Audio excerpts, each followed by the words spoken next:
when our economy starts to improve, it's not going to be slow and steady. It's going to be erratic and stop-start and significant, and the property market's going to be the same.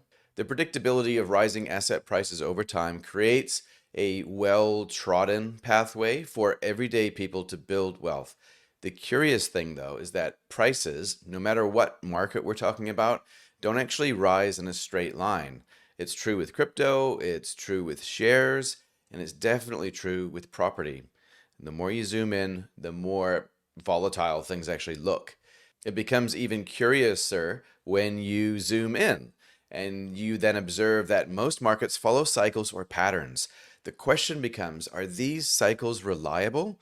Because if they are, and if we can change our property buying decisions based on a property cycle, for example, that means that we can buy property at lower prices than other people can. And more importantly, we can sell property at higher prices. So that's what today's conversation is about, and I'm honored to have Kieran Trass, the author of Grow Richer with the Property Cycle, and he's going to be here with me today in the studio. And if you get some value out of this episode, please give this one a like, and I would love to know if you agree or disagree with the property cycle theory. Let me know in the comments. Let's begin. いただきます。 Kieran Trass, thank you for joining me today. Property investor, mentor, author of 6 books, one of them in my hometown, Canada.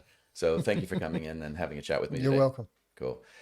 Let's start off with a question that I've asked a couple of people recently, and I know that your perspective, your answer to this will be different to many others. So if you were to guess what, say, the mainstream media is alluding to when they mention the term housing crisis, what do you think they're referring to? Social housing, not enough. Affordability for first home buyers and lack of dwellings. Right. So if you look at those three, social housing, we've got a problem. The government spends $4 billion a year and supporting people to pay the rent and to live somewhere. That's a major problem, right? So that is a housing crisis there. When you talk about supply of buildings, new builds, we've got over 4,000 new buildings for sale in Auckland right now that are listed, and that doesn't represent all of the stock because some developers will only advertise 1 new build, but they've got 6. There is no shortage of houses right now. There is no undersupply, okay? But everyone carries that around because it was true for a while. People don't realise it's no longer true. It will become true again.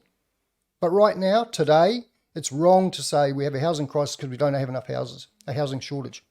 I went to a property investor meeting about a year ago, or a bit longer. 4 parties were represented there. They all said exactly the same thing. We all know we've got a housing crisis. We don't have enough houses. We actually do have enough right now, but that will change. Come back to affordability though, because this is really the big one, as I think people say, oh, well, property's unaffordable. First home buyers have been priced out of the market. A whole generation will never own their own homes. You've heard it all, right? And especially from politicians, maybe even economists or reporters from the news. The reality is, based on the minimum income, if you have a young couple flipping burgers right now, they can actually borrow $500,000 to buy a property. See, that's very contrary to what Today. I think most people Today. think. Yeah, right, today. Go to the BNZ bank calculator and put the numbers in. It'll tell you they can borrow $500,000, which means they can spend $600, but they've got to come up with $100. And what they really can't do is save that $100. So we actually have a deposit crisis right now. And the evidence is right in front of us because just last month, 40% of first home buyers borrowed more than 80%. So what does that tell us? Is it unaffordable for them to borrow that money and pay the mortgage? No, because they wouldn't get the mortgage otherwise. It's the deposit that is actually the issue. The government should be addressing that issue, and that would solve the housing crisis in respect of first home buyers. Can you unpack what you mean by that? So if you say the government should solve the deposit crisis, we'll call it, are you saying the government should come up with like a cash grant for first home buyers? Well, they've just scrapped the homeowner grant, haven't they? But look to Australia. Don't have to look far. We've got shared equity. I have a relative that got into a property on shared equity. The property market's gone up a lot. Fantastic deal. Been able to get out of that, buy his own home, and that's been a real game changer for him. He never would have bought the property otherwise because he couldn't have saved the deposit. So shared equity is one.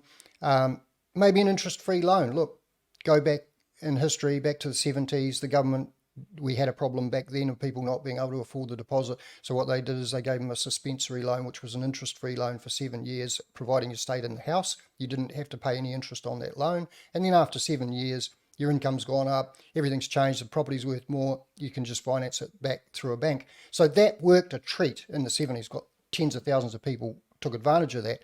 So we can do it, we've done it before, and we can do it. Of course, everyone goes, where's the money coming from? And I'm saying the money you're spending right now, the $4 billion a year that you're using in social housing to prop up, that will actually reduce in the future generations if you get people into their own homes. So focus, instead of trying to get every property priced down so it's affordable for everyone forever, which is a naive view, instead of that, just focus on the market that needs it, which is the first home buyers. Get them into properties. That's it. That's what they should do. That's a really a solid foundation to make a much better future. Okay. I'm going to reference this book, so I Sure. need to do a quick plug of your book. So you've written 6 of these books. Grow Richer with the Property Cycle. That's the latest one. You actually mentioned before we hit record that there's another one coming up, but we won't talk about that just yet. There's quite a lot of interesting insights in this book. I last night read the chapter summaries just so I could remember what I read almost a year ago now. Somewhere in here, you reference a report. I can't remember if it was from the World Bank or some other international organization that linked or implied there was a housing crisis, I guess, which linked people's incomes to the actual house price itself. The median multiple myth. The median multiple myth. Can you break Correct. that down a little bit for Okay, me? so in the early 1990s, when mortgage rates were 15%, the World Bank looked around the world and said, how do we compare countries in respect of housing affordability? So they came up with this measure and they said, oh, well, we'll just divide the median house price by the median income. And back then, because interest rates were about 15%, they came up with a figure that said if a property is more than 3 times your median income, then if that's the median income, property prices over that, then it's too expensive. And if it's 5 times or more, it's just insanely expensive, right? So it must come down to 3. Otherwise, it's not going to be affordable or sustainable. That was perfect when interest rates were 15%, but the world's moved on. And when interest rates came down to 5%, or they're in the 5s now, right? You can't use that same calculation because you're failing to account for the biggest cost of owning a property is the mortgage for most people. If you take that out and say we're not going to account for that cost, how can you measure affordability just by looking at the price of a property versus income when you're not actually looking at the cost of the mortgage? And that's the flaw. But that, unfortunately, that myth is so deeply embedded in people's psyche that it's quoted often in media articles. The median multiple's too high. Everyone talks about if it's over 3, it's unaffordable. But that's actually not relevant right now. If interest rates go back to 15%, I will be the first one to say, yeah, we've got a major problem. We haven't. No one really actually pays the purchase price for property. They pay the mortgage payments. Yet this median multiple suggests that, well, it's not really apples for apples, it's apples for some other random fruit, because you're comparing income to an asset price, and they're not the same thing. It makes sense when you think If you're paying cash, right? When you think about it, it's like people go, oh, well, you had it easy. It used to be 3 times. Yeah, but I didn't have it easy because the mortgage rate was actually 20%, like when I bought my first home. But people just think that that's a solid comparison to make, and it's flawed because it's not consistent when you're not accounting for that largest cost of ownership. Yes. For most people, especially a first home. I mean, who right. buys a first home without a mortgage? No one. Hardly anyone. Would it be fair to say that if you were starting out again then, as a percentage of your after-tax income, getting into a first home back then, would that be similar in terms of affordability for you? It's very similar. In fact, the banks used to allow 40% of gross income to be committed to mortgage payments. And in fact, 45% if you earned over 100,000 back then, which was a lot of money. So they would actually let you commit that much. If you run the numbers today on people committing that much of their income, the mortgage actually is affordable. I'm talking about entry level, of course, because Yes, we're talking about a that's first right. home buyer. Yes. And unfortunately, a lot of commentators talk about how property is so unaffordable for first home buyers, and what they do is they run the numbers and say, oh, look how much the mortgage payments are on a median priced property. Well, how many first home buyers buy a median priced property? If you run the numbers, you can tell very easily that a young couple can actually afford, like I said, that $500,000. They can buy a $600,000 property. In fact, if you've got a joint income of 110, you can actually spend 750 if you can save the 150 deposit. And that's where the problem is. And we come back down to We'll that come back deposit to it. crisis. Okay. So I want to ask you another myth, which maybe it doesn't have a name. Maybe you can tell me if it does. Do property investors cause any affordability problem for first home buyers? Yes, during a boom. Fact is, we do. We compete with first home buyers. Well, if you're buying entry level price properties, okay? But right now, not at all. Okay. There is virtually no competition. So we shouldn't be angry at property investors right now. No, well, actually, it's funny because the largest percentage of buyers right now are first home buyers, which is great. They should be buying, right? It's a good time, a really good time to buy your first home right now. Cyclically, we're in a sweet spot. Yes. And there's less competition from investors because, we've been hammered as investors from all quarters for a few years. So there's a bit of shell shock amongst investors, but that is starting to wane now as investors are starting to realise, wow, the numbers are starting to look quite good. And once interest rates hit 5%, we're not far off that now. Cheapest rate, I think, is about 5.6. Once we get to 5, suddenly these properties actually can pay for themselves based on renting them out. Yes. So investors are going to come back. And when they do, yes, it becomes more difficult for first home buyers, which is why first home buyers should take advantage of where we are right now. There's a huge surplus of stock, new builds. And by the way, I bought my first property in 1987. It was a 2-bedroom unit made of block. Okay, let's just talk about this because it's important. You talk about a warm, dry home. Yeah, this was block.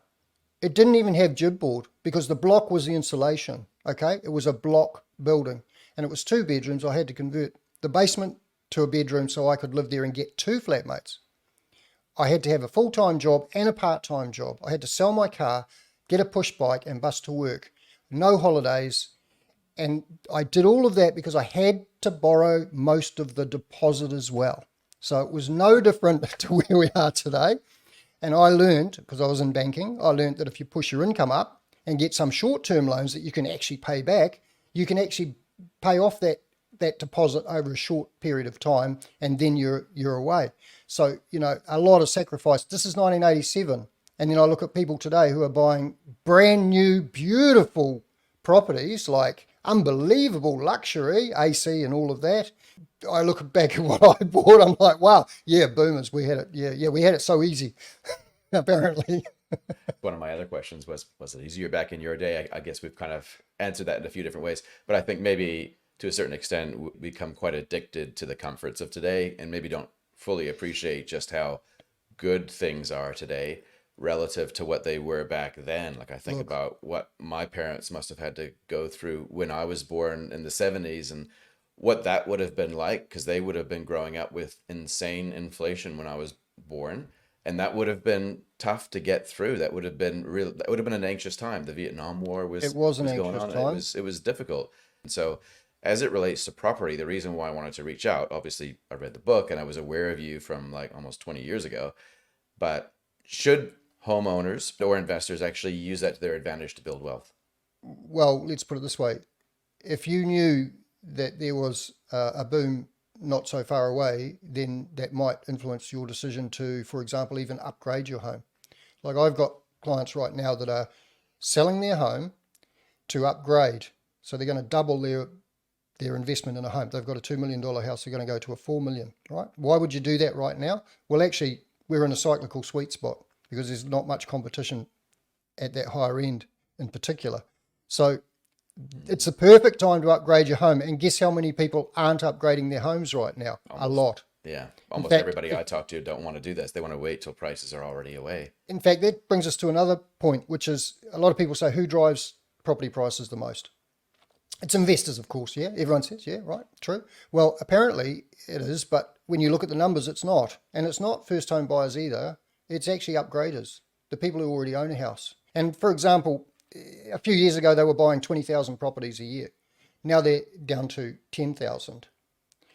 And so it's halved. And if you look at investors, they were buying about 5,000, they're down to about 2,000, 2.5. So they've halved as well.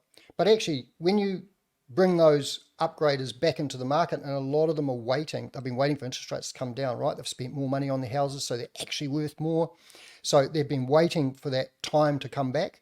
They're actually the ones that are going to drive property prices the most, and they're going to turn up like a herd, like they're going to turn up en masse once they can borrow again.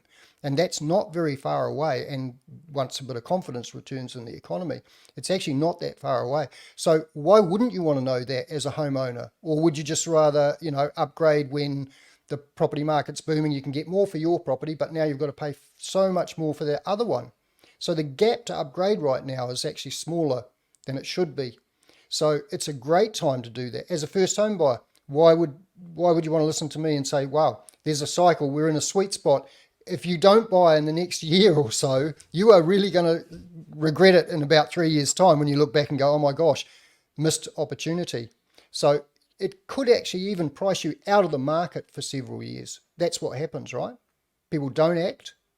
And then they think it's too expensive because they read all the news, all these articles of people saying, oh, property's unaffordable, the median multiple, all of these reasons. They hold off buying thinking, oh no, they'll get cheaper. And then they're trapped. And 2 years later, they're like, oh, well, now we've got to save another $50,000 deposit. So, it just goes on and on. There are times when it's cyclically the perfect times to buy and sell. But those times, they're very hard to spot. But I think in terms of decades, Darcy, I've been in property for 40 years now. So I think in terms of decades now, not in terms of a couple of years like I did when I started out.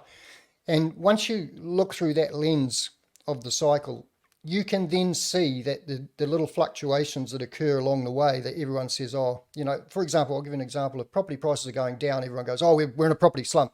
Property prices are going down. Actually, when you have that context of a decade looking at the entire cycle, you can see, are we really in a slump, or is this just one of those blips that we have during a boom when there's a pause and a pullback of prices because people are nervous that prices are too expensive and they've gone too far too soon? We could actually be in a boom when prices are going down, but also prices can go up during a slump as well. Doesn't mean they're going to stay up. They might go up by 10% and then come back down and stay flat for a year or two. But people misinterpret those little movements as being a phase of the cycle. That's why people think we're in a property slump right now. And I know you're going to ask me soon where I think we are cyclically. We'll come back to that. We'll come back to that one. Yeah. I'd like to take it back, though, to Sure. what you were saying about the upgraders. I get where you're going. I just want to pull out a little bit of a detail that I think is really important, just to make sure people understand why the upgraders are such a massive influence. And it's because they usually wait until it feels like it's time to do things. And usually that emotion kicks in when there's a bit of FOMO, but also it's when they remember not too distant past where it was possible to buy a larger home and then convert the existing home into a rental and then use that property, hang on to it for a while, like hoisting another sail to get there further, sell it off after that's gone up in value to repay the mortgage a lot more efficiently. And what they're doing when they do that is they're taking another property off the market, which then helps with the supply and demand imbalance during a period of time when the cost of money is historically low. So it's a very fascinating thing, like especially to hear you say that, Kieran, how it's not the first home buyers, it's not the investors, it's the upgraders that are probably the most responsible for fanning that into flame, right? Yep. Because think about, herding. We're emotional beings. We herd like, we do. And Hey, please pardon the intrusion on this conversation today. Good wealth building tactics using property need not be that complicated. Whether you're buying your first home, your next home, or you're building a portfolio of rentals, and whether you engage in a buy and hold strategy or something that exploits the principle of the property cycle like what we're talking about today, there's more than one path that you can go down. It can often be a little bit tricky, though, choosing the right strategy, especially when your significant other might think something different than you. If you'd like to learn more about how you can use property as a tool to build wealth and how you can use someone like myself to give you the strategy that will work well for your circumstances, then check out the link in the notes to make a free 15-minute chat with me now. Also, remember, if you want to get a copy of this book, Grow Richer with the Property Cycle, I have 2 copies to give away. If you're in Auckland and you're willing to come pick it up, flick me a message somehow and I'll get it into your hands. Let's get back to the show now. And that herding instinct is strong, and they happen to be the largest portion of property owners. Everyone thinks it's property investors, or, it's not. It's actually the people living in their family home. They are the largest part of the herd. Yes. And when that herd starts to move, and this is exactly what people do, is they say, oh, prices are going up, we better upgrade our home. So there suddenly becomes a stampede, and the herd is quite fearful still at the moment. We've just come through a few years of the herd basically stalling and going, oh, it's too dangerous to move, right? But now the herd's hungry to move. There's a lot of pent-up demand for people who want to upgrade the home. When COVID was here, it was all great. We all stayed at home. We did up our home, made them better. We got used to it. But now we're a few years down the track and, life's changed. Either your family's growing or shrinking and your needs are changing. But we're not seeing those people move yet en masse. Yes. Once they do, that's what's going to drive property prices. Okay. And again, staying on that theme, I would always say to the upgraders generally, and I still will, that the best time to upgrade is in a downward market. Right now is a fantastic time to buy and hold your property and rent it out because we've got tax deductibility coming back fully. Of course, there's a little bit of uncertainty around the government. If we have a change of government, who knows what they'll do? They could change the rules again in respect of deductibility. Of course, a new build takes care of that, but not many people are living in a new build that want to upgrade their home, I don't think, right now. So, yeah, it's actually one of those wonderful times where you can actually buy the dream home in the dream spot for not that much more, bit of a stretch. If you can keep yours existing property, do it, because in a couple of years you're going to be thanking yourself when you sit and look at how your mortgage has gone down on that new home. Yeah. So, that it's the perfect time to do that. But unfortunately, many people can't achieve that in respect of borrowing the money. That's right. I want to talk to you about the homogeneity myth. I just made that up. It's not a real thing, I'm sure. But properties aren't the same, right? We have housing stock available right now that would be perfect for first home buyers. We have do-ups versus done-ups. We have the $1 million price range, the 2 million range, the 4 million range, and they all have their own different supply and demand dynamics. Some properties will often attract buyers that have large amounts of debt behind them. Others won't. And so lending policy changes will affect different price bands at different price points as well. Yeah. It's very complicated, isn't it? But I guess when we hear stuff in the media about where the housing market is at, generally, because it's just practical to do so, they're converting the entire property market into one homogeneous good. Correct. And at the moment, we'll dig into this with the property cycle, because when you overlay the property cycle, different cycles will be good for different types of property, I would imagine, right? Correct. The strategy for investors changes depending on where we are in the cycle. Yeah, unpack that a bit, yeah. And even when people go, oh, well, we're in a boom, so I should be doing this. But my question's always, well, where are we in the boom? Are we at the beginning, the middle, or the end? Because there's different strategies to employ depending on whether we're at the beginning, the middle, or the end, right? So I want to buy land, I want a land bank at the beginning. If you say we're in the boom, but we're in the late boom, I'm not really that keen on land banking because I know what's around the corner. But if we're early boom, then that strategy is appropriate. So you've got to adjust the strategy, I'm talking about investors here, Yes. to suit where we are cyclically, but Okay. not just the phase, but actually which of those 3 stages are we in, Yes. because every phase has 3 stages that we go through. This is why I follow the cycle so closely, because in the 90s, I actually started to, as a banker, corporate banker, I started to recognize, and a property investor, I started to recognize some repetitive patterns in the property market. And I started to question, is there actually a property cycle? My colleagues at the time, I was working at Citibank, my colleagues all said, no, there's a business cycle and the property market follows that. But actually, when I overlay the data, and fortunately had access to a lot of data in the corporate banking field, when I went back a few decades, there wasn't a direct correlation between the property market and the business cycle.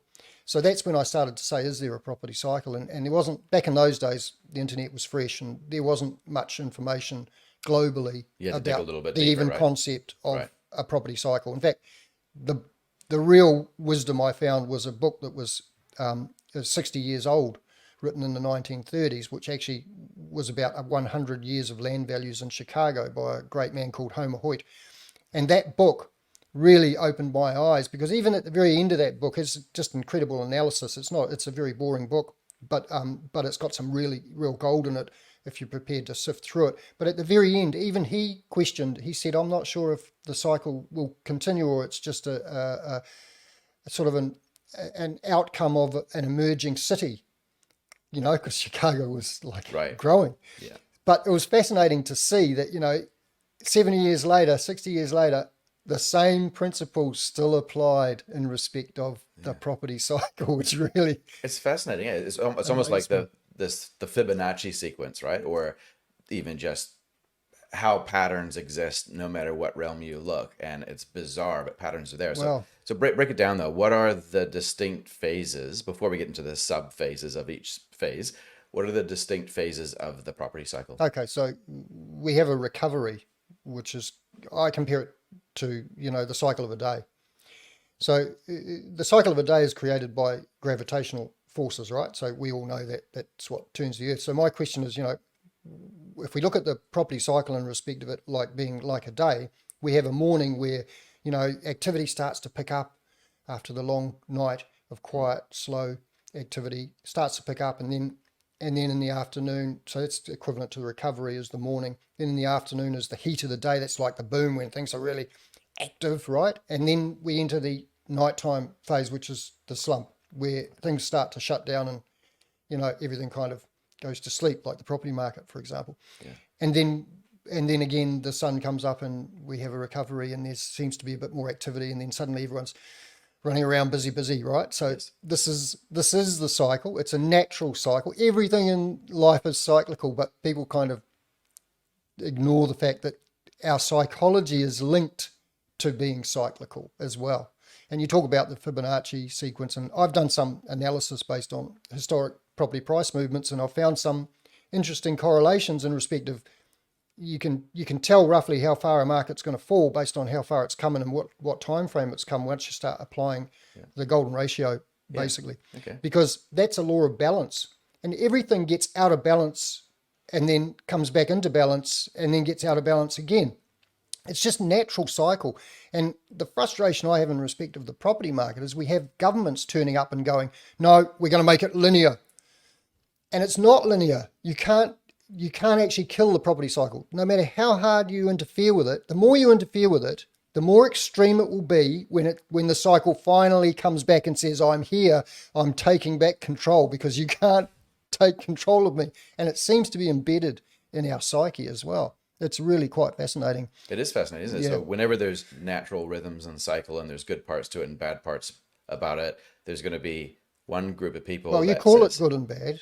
yeah, But that's true. who's Yeah, it good no, for, that's right? Who's yeah. it good for and who's it bad for? Well, I guess if you think about thermodynamics, energy is just transferred into another sphere, right? And so when you say it's a planet rotating, yeah, I was going to say a planet rotating around the sun. Yeah, that's right. So when a planet is rotating, then the heat isn't gone; it's just showing up somewhere else, and all of the factors that kind of coalesce to create this boom time or this bust time, it hasn't gone anywhere. Sorry, yeah, it hasn't gone anywhere. It's just moved to a different place than where you're currently looking. And this is why there's times when first home buyers will be, the ones enjoying the season, and there's other times when it will be property investors enjoying the season. But unfortunately, in this country, there's a lot of envy politics around, property investors. So as soon as they're having their season in the sun, then all the blame game starts arriving. Sure. So there's somebody behind the house stepping on the hose to stop it, but the pressure's building up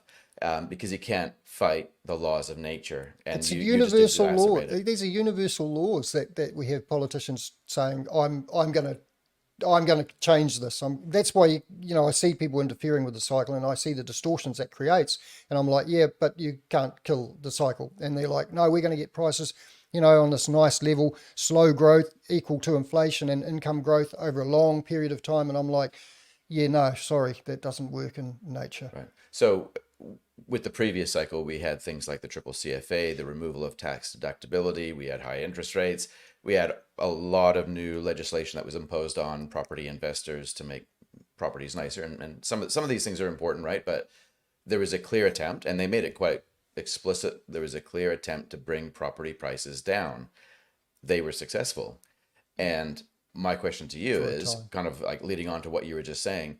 Do you think that that will exacerbate the next cycle that naturally would happen anyway? Yeah, but it'll be bigger. It'll be bigger in a shorter space of time than what it would have been. So we've actually gone backwards a bit. But let me just go back to the cycle. As you know, the cycle of a day is driven by the gravitational forces from the planets and the sun. So what's the gravity of the property cycle? What is the gravity? It's actually, I boiled it down to a basket of key drivers, I call them. There's about 15 of them. And if you look at those, they collectively drive the market. Things like net migration, incomes, employment levels, there's a bunch of them, right? And if you watch those closely enough, like I do, they tend to reach peaks and troughs at certain times in the cycle. So, for example, net migration might peak usually in a boom and reach a low point, typically in a slump. But so that's the key drivers of the cycle. They actually drive us from the one phase into the next, okay? Right. But there's also this other basket of information which are called market influences. That's legislative changes, interest rates, inflation. And these things can change on a dime, whereas the key drivers tend to build momentum over time and reach a peak and then build, drop off that momentum and reach a trough. So they're quite consistent over a long period of time. Again, I think in terms of decades, not years. So when you look at them, you can actually see the trends move, and that's what actually drives the cycle through the phases. But the market influences, they are very rapid changing usually. So for example, interest rates, we saw what happened with interest rates going up or down and up really rapidly. And we know what the outcome of that was on the property market or property prices, but they don't actually drive the cycle. They can interfere with the cycle. And basically we had so many market influences on the back of COVID, which itself was a market influencer, that we seem to have forgotten that was a 1 in 100 year event, and all of these market influences that have been brought to bear on the property market since actually are not long-term. They're not going to have a long-term impact on the market. Market influences, their very nature, they usually have a short-term temporary impact, although as a result of COVID, they've been protracted impact on the property market. But ultimately, if you have strong net migration and you're not building enough houses, you're going to drive yourself into a property boom. But you do have to look at the key drivers collectively, not any single hard, though, key right? driver. That's It is hard. challenging. Yeah. And everyone talks about interest rates. Just watch interest rates. Actually, if you look at interest rates historically, interest rates, when they go up, they have an impact on people. But eventually, I've discovered this thing called the law of acceptance. And over time, people actually accept this is the new norm, and it stops influencing their behaviour. And I'll give you an example. It happened overseas. Capital gains tax is a market influencer because it's a legislative change. When it was introduced in Australia and the UK, for about 18 months, market stopped. Everyone's like, oh, property prices, no. After about 18 months, back to normal. Everyone goes, oh, of course you've got to pay a profit on, a tax on your profit. So it doesn't actually have that long term, but politicians seem to think that market influences can permanently influence the market. The Reserve Bank's done quite well in respect of using those, and now they've brought a new one to the table, right? DTIs. So they're making up new market influences to try and continue to sort of stall. But unfortunately for them, or for us, or fortunately, depending on where you are, that's only going to eventually result in a much bigger swing than would have occurred naturally. See, my view is if everyone understood the property cycle, and some people have said to me, it'd become really extreme if everyone knew there's a boom. No. It would actually level things out because people would be able to see a bit further ahead and say, oh, hang on, And I believe if everyone understood the cycle, had a basic view of it and knew where we were in the cycle, that it would smooth out the swings and drops. Because you only have those huge drops when you have the huge up, right? Mm-hmm. And you only have the huge up when you have the huge drop. So, what we've been led to believe is that our leaders are creating a stable property market. stability. They always talk about creating stability. Unfortunately, their influencing factors have created massive, massive instability like we haven't seen in my lifetime. Like the early 90s was a terrible time for our economy. Massive recession. Everything suffered and property did too. We haven't had that on our economy this time. Definitely there's some dents, but the property market has suffered more than it did. And that's because of market influences. Interesting. Yeah. So I kind of think of the child on a swing going back and forth. It's almost cyclical, right? You got it. And then they're pumping their legs as well. And so you have this resonance in a sense, or this amplifier that if there's a cycle within a cycle, a wheel within a wheel, you get extra moves of momentum. And so what you're saying is these influencers are like wheels within wheels that are spinning. And I guess you could say even that COVID reset the timing of a lot of the influencers with these other things, right? These key drivers. So Unfortunately, COVID was such a massive impacting factor that it actually had an immediate impact on the key drivers. Net migration disappeared. Property sales disappeared, right? Everything changed. It's a 1 in 100 year event. It's like unbelievable what's actually occurred, but it's been so extreme, and everyone seems to think now we're in this new place, a new world where everything will be nice. And I'm sorry, but that's not how cycles operate. Well, we've been at the moment anyway. We're 4.5 years from March of 2020. It feels maybe this is just my interpretation of the media, but it kind of feels like mainstream media would allow us to think that, well, politicians, central bankers especially, would allow us to think that soft landing is incoming. We're now over that. It only took 4.5 years because they've done such a good job of it. Is that fair to say that? Yeah, soft landing's over, but unfortunately it's not going to be a soft takeoff because they've made it, they've actually they've lined so many things up that it's going to be extreme. When our economy starts to improve, it's not going to be slow and steady.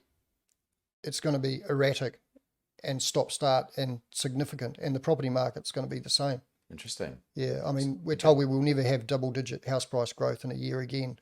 Well, that myth will be blown away very, very shortly.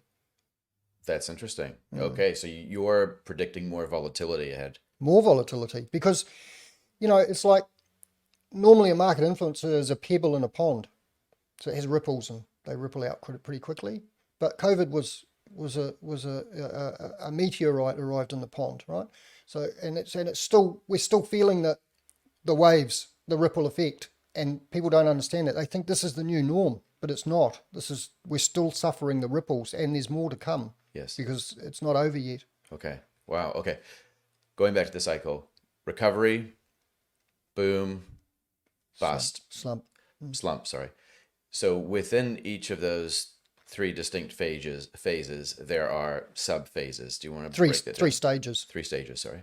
Like anything, like any good story, it's got a beginning, a middle, and an end. So the boom has a beginning phase, a middle phase, and an end phase. Sure. So thinking about the first home buyer, because that's probably nicer just to stay on that. If we were to think about it from their perspective, what do the 3 stages look like? The problem first home buyers have is when prices start going up, they frantically try to buy but can't because the prices are going up. And then when the slump arrives, everyone says you're nuts to buy a home. So, you might as well wait and save some more money. So unfortunately, they get pushed and pulled around the changes. But looking at a boom, if we cut it down into the 3 stages, at the beginning of the boom, there's usually quite strong growth, okay, very strong growth. Like the strong growth we had in 2020, people said we've never had such strong growth. And actually it was marginally higher than we have traditionally had at the beginning of a boom. And then there's a pause just before we go as we step into the middle stage. Okay. There's a pause usually because people are like, oh, how can property be worth that much when it was only worth this much a year ago? Shell shock, right? People are crazy. This is nuts. Shell shock, pause. And then everyone realizes, oh, hang on, but the economy's good and things aren't that bad. And, oh, those prices aren't actually, they're still within reach comfortably. So the market starts to pick up again. And first home buyers is when they really start to struggle because the prices are pushing up their need for a bigger deposit all the time, right? So that becomes a challenge. And you might also have some influencing factors like the Reserve Bank go, oh, property prices are going up too much, we better push up interest rates. So it makes it even harder for those first home buyers. And then, but prices still keep going up because there's still a load of pent up demand for people to buy properties, upgrade, invest, first home buyers. And then we reach the frantic stage, the last stage of the boom, where things just get a bit crazy, and it really does become highly unaffordable. And people investing in property, it's very expensive. It costs you a lot of money to hold that property if you're going to buy it, before we then enter into the slump. And the funny thing about a slump is prices don't always capitulate. Like in Auckland in 2016, when we stepped into the slump, prices, I knew it was going to be a mild slump. In fact, I did an event, a seminar, to a bunch of people, and I told them that this is going to be the mildest slump we've had in recorded history because of the unitary plan, which underpinned the value of many properties in Auckland. And it actually proved to be the case. It was the mildest slump. Prices barely dropped. They kind of just shut down and stayed pretty level. There was a little bit of a drop, not much. Yeah. And when you look historically at the last 4 cycles, you can see that was a very mild slump. Then we were actually stepping in, I know it's hard to comprehend, but we were actually stepping into our next boom just before COVID arrived. All of the key drivers were lining up to say, the boom's it's here, it's coming. And then COVID arrived. We all know what happened. No one could buy a property, sales volumes plummeted, everyone was scared, property's going to plummet.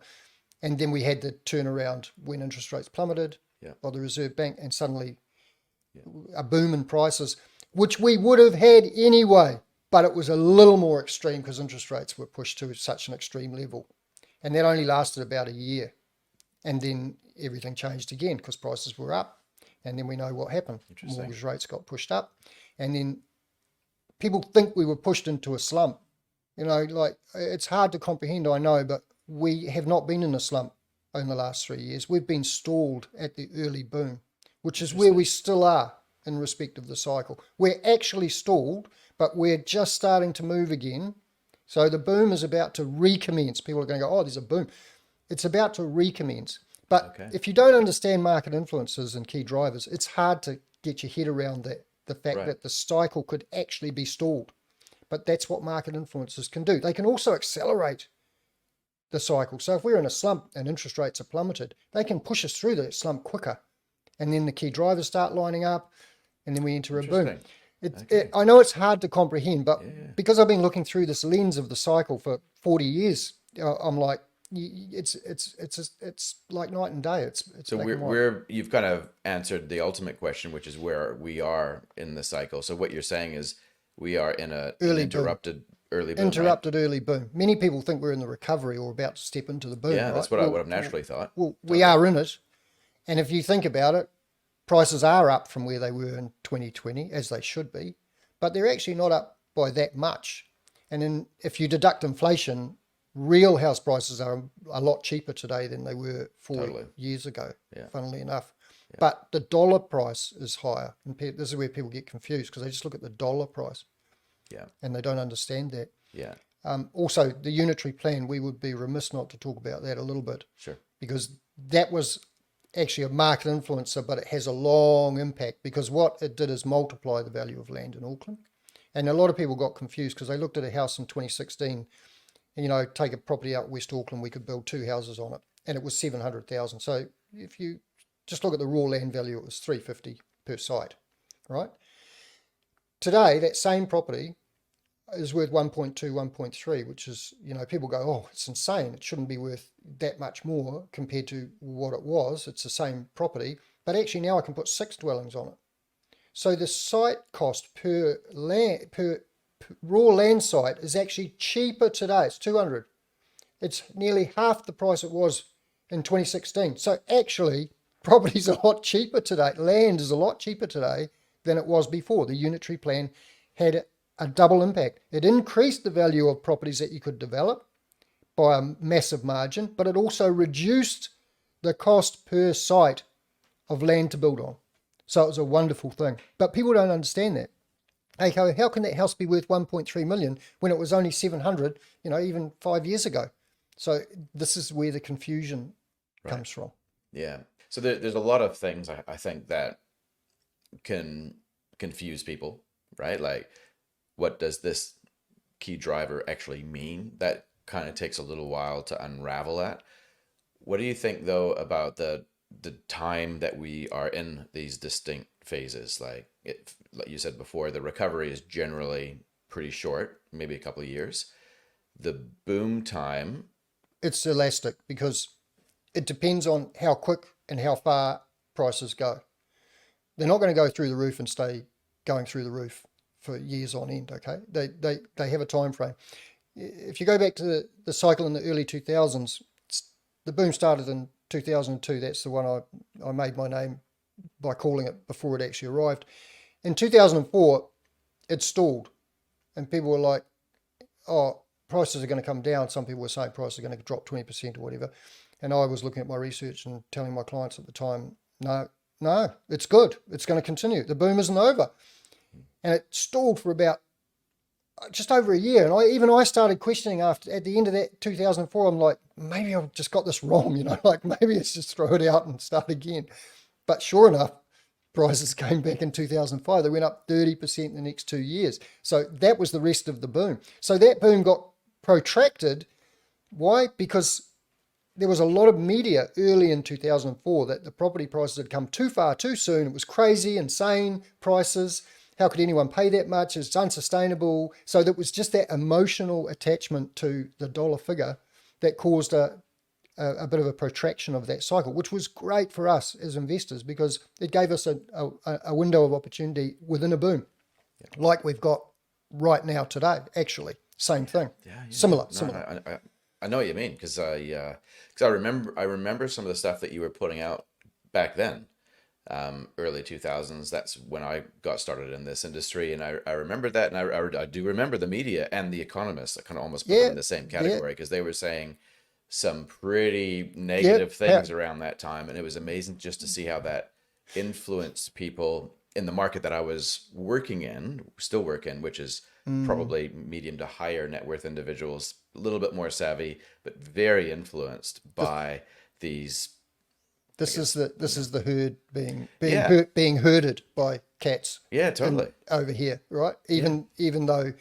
and to be fair, those people with that view actually believe their view. So, but unfortunately, it's not a rounded view. It's somewhat naive view. I got used to get accused of looking at too much at the data, but actually you've got to do a bit of both. You've got to look at the data and be in the market, and then you get a really rounded view. So yeah, it's interesting watching the media, on a daily basis, yeah. chasing the herd around, Yeah, because it's kind of happening now, and I know I try my best to play both sides, and I'm optimistic, but I'm also equally, I guess, suspicious or pessimistic with those that are in the media, and that includes people in our industry because that's what you can do now, and clearly there's something in it for them to pump their bags, and I get that. What you're kind of suggesting though is that they might be justified because these key drivers, these sometimes. Yeah. influencers, are kind of in alignment right now to kick things off. They might not be calling it right for the right reasons, though, is what I'm also picking up. Would that be fair? Doesn't matter. Doesn't matter because the end outcome is the same. Look, my view, I used to get accused of just always talking the market up, but actually, I don't care if, prices are going to go up or down. I'm going to call it like it is because I'm looking at a view, right? A cyclical view. So I can't always be saying, it's a great time, property prices are going up, going to keep going up. Years ago, I had a famous author write an introduction to one of my books, and they were talking about a market in America and how great it was, and it turned out that market like plummeted in the next couple of years, and I thought, wow, how wrong could you get it? But 5 years after that, actually prices had like tripled. So, you know, Yeah. so yeah, Okay. How much of the local, obviously we have our neighborhood area, we have our city, we have our national piece, and there are these influencers and key drivers that you're watching here. How far do you zoom out?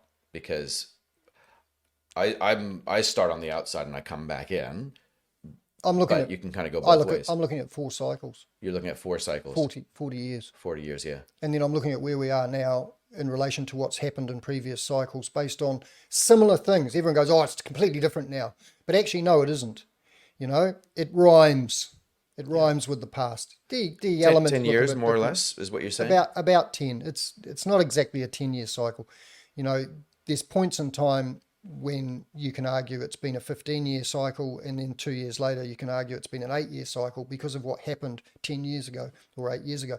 So it's very hard to, it's roughly 10. In New Zealand, it's been about between 8 and 12 years typically. Sure. But that's a big difference, right? Yeah, It'd yeah. be a big difference. And this one's going to be really interesting because it's quite long, because we had market influences that Yeah. stalled us. How much does, and you mentioned this in your book, you mentioned government and central bank and their policies. How much do you consider international things? So at the moment, I'm looking at bond yields, the price of gold, I'm looking at central bank alignment, geopolitical concerns They're as big. massive. They're big because, you know, we in the 90s we had the Asian financial crisis where that hit us. Oh, in the 80s we had the share market crash that hit us. 87, 97. Yeah. Yep. And then we had the GFC, which globally hit us, right? We've 2007. had COVID, which is an international, you know, these are big events, but they tend to, it's odd how they tend to come around about once every decade, you know, there's some massive influencing factor. Yeah. Some of them have a bigger impact than others. You know, like the Asian financial crisis wasn't as big as what we had with the share market crisis or the GFC or COVID. But so some of them are not quite as impactful on our economy. So, but you do have to account for those. But I give them a light weighting because they don't happen on a regular basis. So you can generally see a big one coming in. Early 2008, I could see the GFC, which is why I made myself very unpopular in the real estate industry, because I called a crash, and sure enough, prices dropped 10% in the year. That's a crash. So, but you could see it coming because it was a global. The GFC had become such a big thing. It was kind of, you know, spreading around the world. So you could see it coming at us. And so if you were to think about what comes next, what I'm hearing so far is that the boom shall recommence and last for a certain period of time. I have some idea on how long it'll last and how much. Do you want to share a bit more of that if you can? Not at this point in time. Okay, all right. I'm not going to put you on the spot then. I understand, but I have to be careful because, you know, sometimes people misquote, take things out of context, and it's very easy to grab a little bite like that and go, oh, he said, right? And I did. So, no, I have a very clear view of how much growth we'll have in the next, I'll give you a rough time frame, I'd say probably 3 to 4 years, roughly. But I have a really good view of what growth we're going to have in that time. And I can tell you it's not insignificant. There will be some double-digit price growth years in there. And when you compound that over a period, you can start to work out roughly, guess roughly some numbers. Yeah. It won't be that extreme because we've had a massive dent of confidence, and a lot of investors that previously were quite, had a large appetite. The early boomers are now retiring and exiting. So I'm not sure the younger ones, although I am seeing people in their 30s and 40s saying, yeah, we want to do the property investment. But the younger ones, some of them have got a really tainted view, I think, of investors, and that's been sort of a view that's been sort of manicured for certain people for their own benefit. Rather than a more rounded view that actually we're providing a social service. And, you know, we come back to the social housing problem that the government's got. They're not really doing a good job of looking after their own stuff, and they're expecting us to do it, and then they're blaming us for doing it. It's like, hang on, Make up your mind. Yeah. Yeah. Something I did want to touch on about timing, because a lot of people say, yeah, Kieran, it's all great, but it's time in the market, right? Everyone knows time in the market beats timing the market. But let's just pull that apart. If you have a look at the context of that statement, who made it? And what was it about? Was it about the property market? No. No, about share No, market, right? it's a billionaire called Ken Fisher. Right. And what he said was, he made that statement because he was talking about investing in shares on a regular basis over a long period of time. It's called dollar cost averaging. And if you apply that method, then it doesn't matter if you buy some when the market's low and some when it's high. It's irrelevant because you're only investing small amounts on a regular basis, right? Like our super Kiwi Saver, right? Same thing. So he was talking about that context. But people grab that statement and go, oh, look, timing doesn't matter in the property market. Yeah, but hang on, let's look at the property market. How often do we invest in the property market or buy a home? Wow, very irregular. And it's a huge amount of money. So, of course, timing starts to become quite important, right? Because you're talking about making a massive... If you go and put all of your money in the share market today, you're taking that same risk, right? So timing is very important when it comes to property. And it's not a race between timing and time in. Everyone talks like you've got to have one, which one wins, which one's better. It's not about that. They actually complement each other perfectly. Okay, so it is timing. That's very valuable in property. But if you get your timing, better than it could have been, then you're way ahead of where you would have been. So they complement each other. They don't That's compete. important, right? And I think again, there's all sorts of motivations behind the people that will bring these stories to the table. But I guess if you could just do a little bit of thinking about where we are at in the cycle and make some reasonable assumptions, then why not buy when the market is beat up a little bit, especially if you can control your purchasing decision. But I guess the fundamental issue is that most of us cannot control most of our actions because emotions usually rule our decisions. And so that's the issue, right? Most of us can't be counter-cyclical. And the ability to borrow, because often at the very best times, your ability to borrow is restricted, right? Yeah. It's the old umbrella comes out in the sun, and then when the rain arrives, it's gone. So, I've been post GFC, we saw that, right? Yeah, I suffered that with a bank giving me this massive umbrella, and then just before when I said I need it, and they pulled it off me. So, I suffered that myself. I want to ask you about that because that was one of the cool parts of the book where you actually shared one of your stories where things didn't go well. Would you be comfortable with unpacking that? The only time I ever lost money on a property, but it was $500,000. And that would have been a lot more money back then than it is now. So yeah, tell me what happened there. It was deep. I wanted to invest in a property in a fantastic location, it was multiple income, but the owner owned the property next door as well, and they said, if you buy one, you've got to buy two, right? And I'm like, I don't want to buy two. But I might find someone else who'll buy the other one, right? So I did find someone else who I knew who signed up to buy the one which I didn't want, and I just didn't want it, so I'd already sold it. Took a long-term settlement, 6 months, went overseas, had a great holiday traveling around Europe, came back. This person came to me and said, oh my God, I can't settle. I'm like, what do you mean you can't settle? We're unconditional. No, I've lost my job. I can't get the money. So now I'm in a dilemma. Do I force them to buy it, which I could have legally, and that would have been very ugly for them. A friend of yours? Yeah, it would have been very ugly. So I took a deep breath and said, okay, I'll rip up the agreement. And the lawyer said, you can't do that. I said, sorry, but him and I made the agreement. We're ripping up the agreement. So we did. So I took the property, tried to sell it, couldn't, because the market had turned while I was overseas. It was 2008. And it was a bit worse than that, because when I went to the bank, I said, I need to do both of them. And they said, okay, we'll give you, your 90% loan on the two properties. It was a couple of $1 million, a lot of money back then. Wow.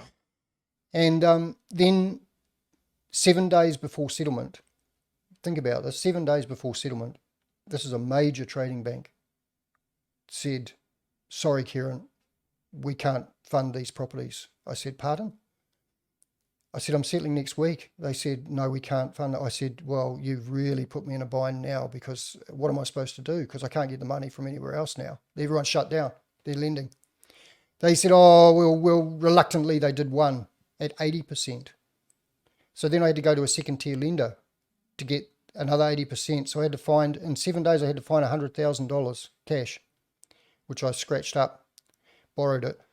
That was hard work, because no one had money then. Everything was like in a downward spiral. So it really put me in a difficult position. And then I spent the next 18 months trying to sell that property, and I couldn't give the thing away. And it just chewed me out. It cost, a fortune in monthly mortgage payments that I was funding. Yeah, absolutely. It was just cleaning me out. And then I finally got to a point where I said, Something's got to give. I need to get out. So I had to sell both of them, and I dropped 250 on what I paid for it, but I'd also spent 250 propping it up for 2 years. Wow. Yeah, you so were that was throwing half good a money million, after bad. $500,000. $500,000 down the And river. that was a big. I learned some really important lessons from that, but I still don't regret letting that person off the hook, because I did a good thing. I can sleep really comfortably at night, And even you though knew it was that you could build back, but it's hard. maybe they couldn't have. It was hard work, though, It wasn't was hard to build back, but yeah, I Yeah. did eventually get there. But Yeah. yeah, that was I could sleep at night comfortably knowing Yeah. that I'd done a good thing and a right thing. And after all, Darcy, I know it's a strange thing, but it's only money. And everyone says, oh yeah, but it's easy to say that when you've got it. It's hard when you haven't. Yeah, but no, it was a lot of money, okay? But it is only money. And, when you lose money, you don't really lose anything of true value, okay? It's more like character, and I feel really happy about what I did for somebody else. So that I live with that. And you can sleep. Yeah. I just have a really clear view of what I did and why I did it. Yeah. And I knew at the time, I thought, wow, this is going to be, but I didn't know it was going to be quite so deep. Yeah. But I still would have done it if Yeah. I'd known. And one of your quotes around that, or one of the lessons I think that you said that you learned, is that sometimes your first loss is the best loss you should take. I actually had been taught that in corporate finance. Your first loss is your best loss. But when I took the property to auction, made an offer. And it was a couple of hundred I would have dropped. And at that point, I thought that's too much. But Yeah. I didn't realize it was going to be quite so deep, Yeah. the slump, Yeah.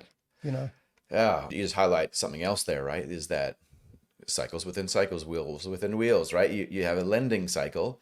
And back then, because it was triggered by the global financial crisis, I remember this was really hard. Like instantly overnight, banks were not giving away cash sweeteners. They were charging fees.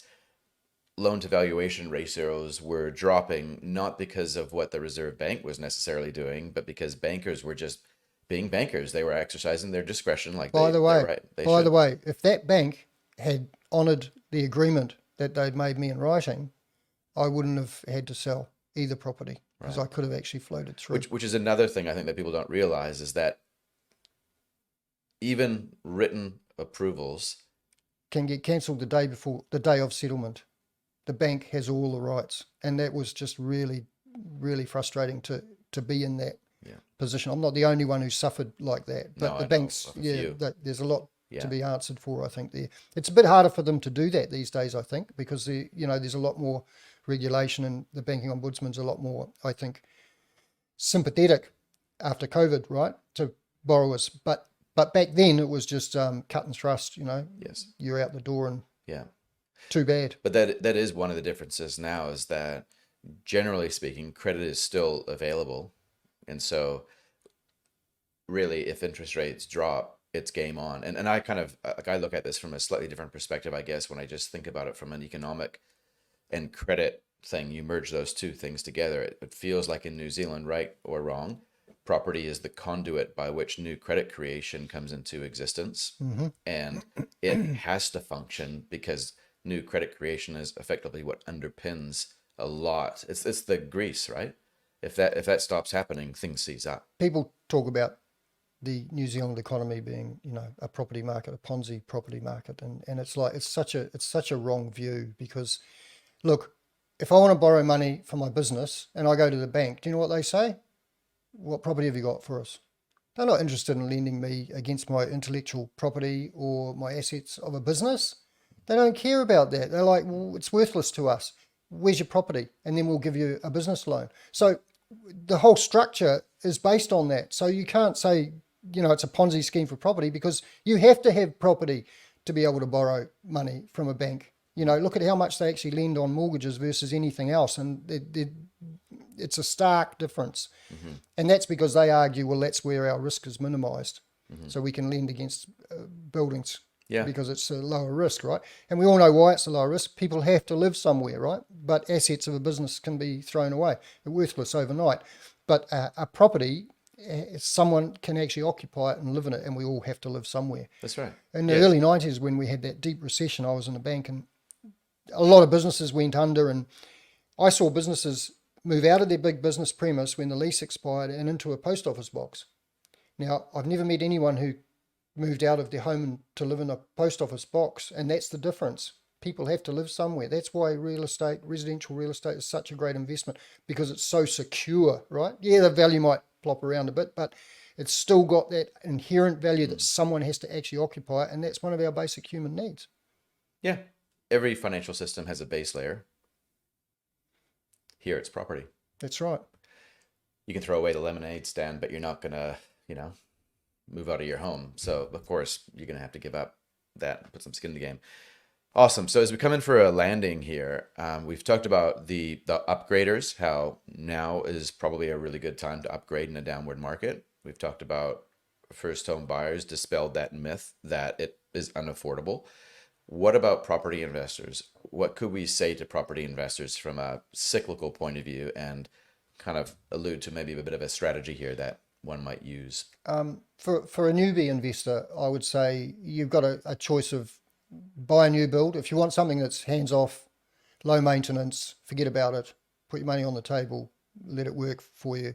You could get a new build. There's plenty of those available right now, and they're really cost effective. Actually, you can buy them a lot cheaper than it costs to build them now. Yeah. So that's not going to last forever. Or if you're a bit more hands on, you could buy a do up and do it up, but be careful, because if you're going to do it up, the golden rule, you've got to make $3 in value for every dollar you spend. So if you spend $1, you've got to put it up by $3 at least, right? So you're going to spend 10,000, you need to know it's worth 30,000 more. That's ideal. You don't just want to get your money back on a do up, but it also can have an impact on the rent, so it can push the rent up, which is always good. And price band if you get into a different part of the market, right? Yep. Yeah. Okay. Yep. So in a do up, the best is a 2-bedroom to 3-bedroom if you can, within an existing floor plate. That's a real winner of a strategy. If you can get the numbers to work, but you've got to run the numbers. It's all about running the numbers. I can run the numbers on the back of a napkin and have done for decades. And that's always, if you can't do that, you need to really question, do you actually know what you're doing? The alternative for investors, if they've got deep pockets, existing investors, I'm encouraging them right now to land bank, buy land, because it's too cheap. We shouldn't be able to buy those properties for 1.3 million that you can put 6 houses on. Okay, so you just shouldn't be able to buy it that cheap. So it's not going to stay that cheap either, because I'm not sure many people realize, but the unitary plan actually gave us enough sort of land to build on for the next sort of 20 or 30 years, but a lot of sites aren't very user friendly. So they're either steep, they're a weird shape, the services aren't close. At the moment, we can cherry pick really nice properties, services either on or close, a nice shape, got everything we need, contour, no floodplain. We can actually cherry pick some really nice deals at the moment. I'm doing this for some investors now, and then build a 6-pack on it. Yeah. And people say, well, why would you want to do that? You're going to spend $3 or $4 million or something. And I'm like, well, 20 years ago, a lot of people used to say to me, I wish I owned that block of flats in Mount Eden, 6 flats or whatever. And I did a grid search of Mount Eden because I wanted to buy a block. And I found in a 2-kilometre radius, there was only like 8 blocks that were still owned by one entity. So all the others had been cut up into separate titles, or they might own 3, but someone else owned 1 and 1. There was only 8 in all of Mount Eden that were actually owned by one, the single entity. And most of them had owned them for decades. And I actually went through a process, a grid search, I called it. And I wrote them a written offer every 6 months and adjusted the price, trying to buy one, right? And only one came back to me at one stage and he said, you must be joking. So, I was desperate to buy, but I couldn't. Today, you can actually create your own by buying a property, building your 6-pack, brand new, low maintenance. By the time you finish it, it'll be pretty close to self-funding, assuming interest rates are still around the 5% mark. So, this is a window of opportunity that exists right now, and it's not going to last. And I might be encouraging some people to go out there and do it, but good luck. You need to be very careful, because you've got to qualify the property really well. You've got to have a good construction company next to you that's giving you a reasonable deal. And if you want, you can do it hands off, because they can do everything for you, which is what I'm focusing on, because My clients they don't want to learn how to become a developer. Some people do, that's cool. There's the development club with John Kennell, that's right. perfect. Yeah. If you want to become a developer, go there, amazing. But if you want hands off, you don't want to know about it, but you want the benefit of it and share a bit of that benefit, because you're going to need someone to manage that process for you, but you'll get the six pack at the end. And that's a legacy, right? That can see you through 20, think about in 20 years time when you've still got that six pack, that's an amazing legacy to have in your family. Yeah. And that opportunity exists right now, but it didn't 20 years ago. Yeah. 10 years ago it didn't, but today it does. And in 10 years time, you won't be able to either, because the price will no longer be that effective for you to actually achieve it. Plus the build cost will be a lot higher. Who knows, we'll probably be quad glazing by then or something ridiculous, the windows. Well, it certainly seems easier building that kind of six pack than that kind of six pack, right? So I'm looking forward to that. That's cool though. Okay. No one else can build this six pack for you, but you can get someone That's else right. to do Yeah. that. Well, I must look into that. So yeah, there's a bit of a range for investors. To just buy a standalone house on a small section, an older house, it's not really, the numbers aren't really there, at the moment. So Okay. the new builds are where the money's at. That's where the money is. Nice. Awesome conversation. It's been a long time coming, this conversation. So again, anybody who wants to reach out and grab one of these, I guess I've got 2 copies to give away. I'm not going to give away the one that I have. But yeah, if anybody wants 2 copies, let me know. The first to get in contact with me and who's willing to come and pick it up, because I'm too tight to actually put it in the post, then you're welcome to it. Just let me know. And just remember, it's a reference guide. So I when I wrote my first book, Grow Rich with the Property Cycle, 2004, 20 years ago, my greatest fear was that people would flick through it, go, yeah, I've got it, and put it on the bookshelf, and it would gather dust, and 10 years later they'd pull it out and go, oh, geez, I wish I'd kept an eye on this, right? And that fear actually materialized, because I actually had people say to me that very thing when I've seen them after, because I haven't seen them for 10 years or something, and I bump into them and they're like, oh yeah, the book, I wish I'd kept looking at that. And I've had other people who said to me, every January I pull that, after Christmas, in the new year, I pull the book out and I look at where we are. I just flick through it to see roughly where we might be, right, cyclically. And that's really beneficial. So it's a reference guide. It's something to refer back to. Sure. It's not a book you read from cover to cover and go, yeah, I've got it. That's right. Yeah. And you've written it in that like that so that you can start anywhere you want, really.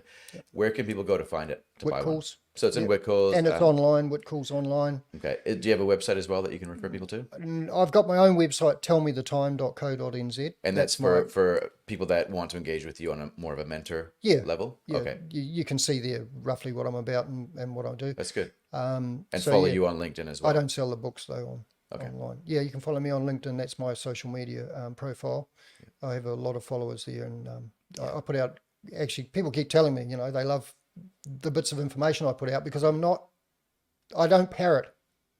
There's a lot of parroting going on about the property market and the trends and the latest bit of data, and there's a lot of micromanaging as well, like, sales were up last month, and suddenly that is interpreted as being, taking us into a boom or whatever. So, I give people, my information gives people a bit of more of a rounded view. Yeah. Do your own due diligence. Awesome. Cool. Thank very you so much for Kieran. having me. Appreciate it. Likewise. Yeah. Okay.